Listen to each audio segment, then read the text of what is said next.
Oh, Hawaii. How are you today? Good. This is Unit 2, right? Well, it's good to see you. I'm looking forward to meeting all of you. We will introduce ourselves, ask you to introduce yourself, and then we'll be ready to go, and I'll read you the question. My name is Beth Ratway. I'm a Senior Technical Assistance Coordinator at American Institutes for Research. Aloha. Well, I'm John Deloach. I am the staff attorney for the South Carolina Association of Counties. I'm Sue Leeson, Senior Justice, Oregon Supreme Court. Aloha, my name is Liza Cabote. I'm currently a junior at McKinley High School. It's very nice to meet you all. Hello, my name is Catherine Wavo, and I'm a junior at McKinley High School. Hello, my name is Sango Maro. I am also a junior at McKinley High School. And where is McKinley High School? It's on the island of Oahu. Okay. Mhm. Thank you. All right. Well, thank you for your introductions. No surprise, question 2. And I will read it and then give you the opportunity to give us your 4-minute answer, and then we'll have some conversation. One founder claimed that representatives should refine and enlarge the public views by passing them through the medium of a chosen body of citizens, whose wisdom may best discern the true interest of their country. Do you agree or disagree with this claim? What alternative systems of representation were considered by the founders? What alternative systems of representation, if any, should be considered in the 21st century? You may begin. We agree with the claim made by our founding fathers because representation allows citizens' voice to be heard. During the Renard versus Sims case, Judge Warren stated, legislature represent people, not trees or acres. Legislatures are elected by voters, not farms or cities or economic interests. As long as ours is a representative form of government and our legislatures are those instrument of government elected directly by and directly representative of the people, the right to elect legislatures in a free and unimpaired fashion is a bedrock of our political system. People would describe representation as government of the people, by the people, for the people. But it's not just only for the people. There are other things that are being represented: political ideology, party, states, and business. Furthermore, even the very notion of the people is amorphous, as a representative cannot possibly represent the full diversity of the people and all of their different interests. The founders had two alternative forms of representation, the Virginia Plan and the New Jersey Plan. The New Jersey Plan was a unicameral legislature that proposed that each state have one vote. The Virginia Plan proposed a bicameral legislature. This meant having a legislative branch with two chambers, which is known as the House of Representatives and the Senate. In order to satisfy both the larger and smaller states, the delegates had decided on the Virginia Plan, which provided all states, regardless of population, equal representation. The founders considered the Iroquois Constitution when deciding the nature of the legislative branch. The Iroquois Constitution, also known as the Great Law of Peace, is an oral narrative that documents the formation of a League of 6 nations: Cayuga, Onondaga, Mohawk, Oneida, Seneca, and later on the Tuscarora nations. The 6 Nations Confederacy has 50 chiefs, although not all 6 nations had an equal number of chiefs representing them. All 50 chiefs were considered to have an equal voice. They decided that each nation would maintain their own leadership, but common causes would be decided in the Grand Council of Chiefs. Before the overthrow of the Hawaiian Kingdom, it was a powerful government that prospered under the values that prioritized the land and family. They operated on a constitutional monarchy. The 1852 Constitution had European and American influences. King Kamehameha III created a bicameral legislature that composed of the House of Representatives, which were elected by popular vote from the districts of the kingdom, and the House of Nobles, which would be appointed for life by the king. Elements such as the stability of the House of Nobles and a direct popular vote from the House of Representatives could be implemented in our form of representation in Congress. In modern day times, we could look to popular vote as a means of direct representation of the people instead of the Electoral College. The Electoral College has a winners take all structure, which does not reward the additional votes beyond what is needed to win. For example, you could receive all of California's electoral votes, whether you won by 538 or by 25.1 million votes. The Mm. Electoral College provides a disproportionate power to swing states. In using popular vote, we could implement a direct democracy which gives power to the people. In the beginning, representation was an issue the delegates were having, but was solved by the creation of the Great Compromise, which was established the House of Representatives and the Senate. Before the Great Compromise, the delegate had considered other alternative plans on how to solve representation. They were the Virginia Plan and the New Jersey Plan. Between the two plans, they chose the Virginia Plan, which has shaped the way our representation works today. The founding fathers took inspiration from other alternatives of representation, therefore strengthening our system of government in the 21st century.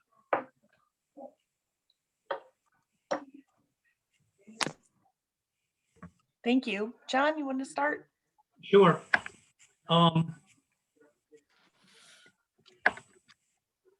Do we really need proportional representatives in modern society? I mean, can we have that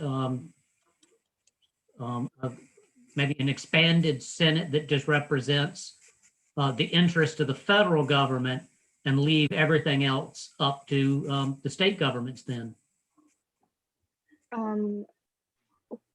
Okay, I think we do need proportional representation, as seen in the case of Reynolds versus Sims.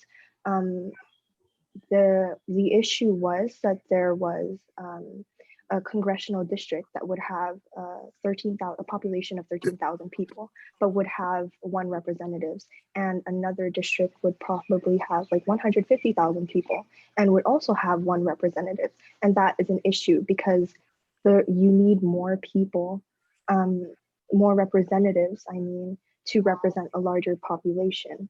And I also think that representation as a whole, it's a very difficult thing to grasp, as everybody has their own political ideologies, and like you cannot fully represent the population because we all have our differing interests. I think representation should be a matter of basically majority rules and a combination of putting the national interest first. To add on to what my teammate Liza says, like we should have representation because as we know, like how like we modeled United America in a way where it would be different from Great Britain because of how King George was in a way a dictator who wanted everyone to follow his rules and stuff. And like representation allows like the citizens from each state to send like people to represent them and let them their voices to be heard, and like let the federal government to like decide, okay, these citizens want this, should we make it happen and stuff like that. But you said in your opening statement that y'all wanted to go towards direct democracy. How does that play a role with this conversation that we're having now? I think one of the things we covered was direct democracy in terms of popular vote, because the Electoral College does have several flaws in a way that, for example, I will give an example of like how direct democracy and popular vote would give or would be better and benefit us. Here in Hawaii, the Electoral College has been, or like we have leaned toward the blue and democratic side for the last 50 years. And as a result, my parents and several of my friends' parents don't exercise their right to vote because they just don't feel the need to. In implementing some kind of popular vote, every vote would count, and that would provide some kind of incentive for voting. Yeah. And what does that mean for representation then? And anybody can talk about that. So how does that get into our conversation about representation?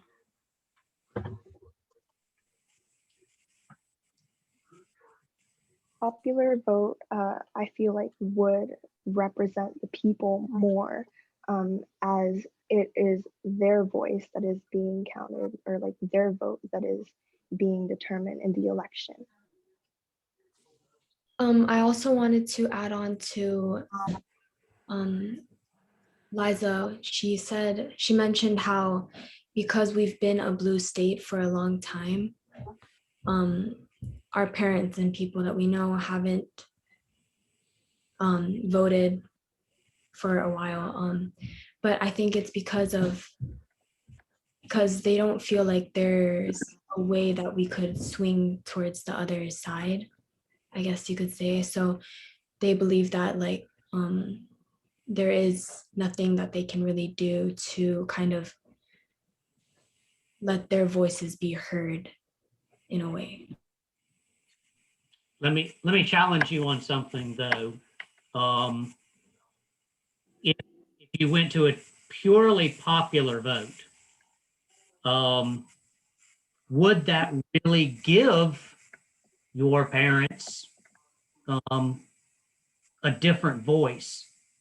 Because let's be honest, Hawaii doesn't have that big of a population, and there are small states even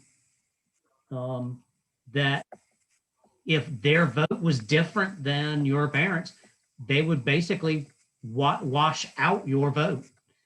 I mean, you are all three of the judges here, Beth, Sue, and myself. We are all in states that would potentially have their the vast majority of their voters' votes wiped out by New York City alone. So you enviably are in a state that generally has voted the same way as, say, New York, California. So to a degree, your vote's pretty much going to go along with them. But what about the rest of the country? I mean, this is a pretty diverse nation. Can you really have two states being able to dictate every presidential election? So I do agree with or recognize as a whole that one of the reasons for the Electoral College was to provide to smaller states with some kind of leverage in elections, and we recognize that. But I think when deciding or when trying to give another alternative into like the Electoral College, there's some kind of trade-off, and in that case, that would be like not providing the smaller states with that kind of leverage. And I do believe, in my personal opinion, that a direct democracy and a popular vote would, and the precedence of it would give or would have more benefits and advantages over the Electoral College, as it is providing the people with like an incentive to vote and get their voices heard. Thank you. You said in your opening presentation that the convention chose the Virginia plan. Could you explain that to me a little more, what you meant by that? Okay, go. That's time. I would be able to explain it to you though, still, if that's possible. The Virginia plan was different from the New Jersey plan in a sense where the New Jersey plan was a unicameral legislature and the Virginia plan was a bicameral legislature with the House of Representatives and the Senate. Thank you. Thank you. Thank you very much. We'll give you some feedback. John, would you like to start? Sure. I hope my last question wasn't too hard on you, but this is, I mean, I have to admit it, this is probably some of the driest questions that you have in the 60 units. So I have to commend you for being able to tackle it reasonably, to be able to support your arguments. as you can tell, I am an electoral college supporter. I think potentially there is no way that you're going to be able to eliminate it. There's just going to be, there would be too many states that would vote against it in order that you would get any kind of constitutional amendment. But I certainly see where your argument and your reasoning is coming from. And I think a good job on just being able to defend it. Thank you. Sue? Yes, that was a very fascinating presentation. I wish I had heard more about how the Iroquois Confederacy helped to explain theories of representation. It's your turf, and I want you to walk on it, and I want to be able to follow you. With respect to the adoption of the Virginia plan, the only element of the Virginia plan that the convention agreed to was a bicameral legislature. They basically rejected everything else. And that was a system that looked really like the parliament. It was a very parliamentary system that Madison was advocating, and the delegates didn't like it one bit. Certainly, you're right that the New Jersey folks coming in with their unicameral legislature was different, but so much of the Virginia plan was rejected, and that leads to a more sophisticated or deeper discussion of representation. This is just so puzzling about whether direct democracy or popular vote for the president would make that much difference. And I say that because the Electoral College is a mirror of the Connecticut Compromise.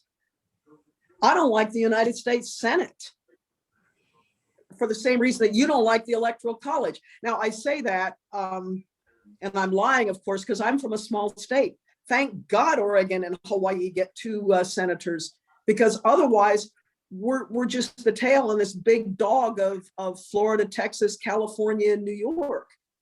So this notion of representation is just so complicated. And I appreciate your getting into some of those complications. And I would press you to go even farther into that discussion. So thank you so much. I thank you as well for your thoughts and your thoughtfulness in the presentation. I liked the point that you did talk about the Iroquois, but I would also like it to correlate it back to representation. The best thing that you could do and that you did do throughout the presentation and follow-ups is contextualize it and make it personal. And I think you did that really powerfully with your story, the story of Hawaii, and trying to correlate that back to the experiences and the concepts. But I think maybe representation might have gotten a little lost in terms of that space. But then we came back to the Virginia and the New Jersey and the Connecticut Compromise after that. But I liked the opportunity to listen and figure out how your history and the Iroquois history may have, could have informed it, and how we can learn about representation from it, but really with a lens on representation.